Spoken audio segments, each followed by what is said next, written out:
જોઈએ તો રાજ્યમાં ફરી એકવાર કેટલાક વિસ્તારોમાં મેઘાવી માહોલ જામ્યો છે। નવસારીમાં સતત બીજા દિવસે ધોધમાર વરસાદ વરસી રહ્યો છે। ભારે વરસાદને પગલે ઠેર ઠેર વરસાદી પાણી ભરાઈ ગયા છે। જલાલપુર ગણદેવી તાલુકામાં વરસાદ નોંધાયો છે તો ચીખલી, ખેરગામ, વાંસદા તાલુકામાં પણ વરસાદી માહોલ જામ્યો।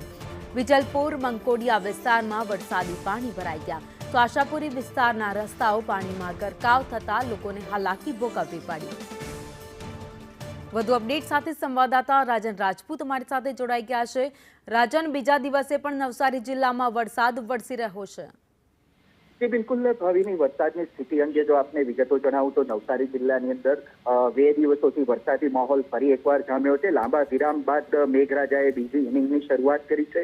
જ્યારે નવસારી શહેરની અંદર સહિત જિલ્લામાં વહેલી સવારથી વરસાદ વરસવાની શરૂઆત થઈ હતી। સાથે જ નવસારી જિલ્લાના જલાલપુર તાલુકો છે, ગણદેવી તાલુકો છે, ત્યાં પણ વરસાદ વરસ્યો હતો। સાથે જ શહેરમાં પણ ભારે વરસાદ વરસી રહ્યો છે, જેને પગલે નવસારી શહેરના કેટલાક રસ્તાઓ છે, વિસ્તારોની જો આપને વાત કરું તો મંકોડિયા છે, આશાપુરીનો વિસ્તાર છે, વિજલપુરનો જે વિસ્તાર છે, એ રસ્તાઓ જે વિસ્તારના છે એના ઉપર પાણી ફરી વળ્યા છે અને સાથે જ લોકોને હાલાકીની પણ શરૂઆત થઈ છે।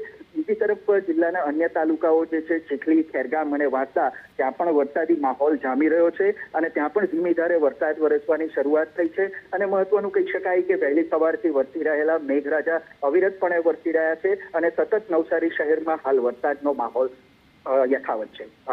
આભાર માહિતી માટે।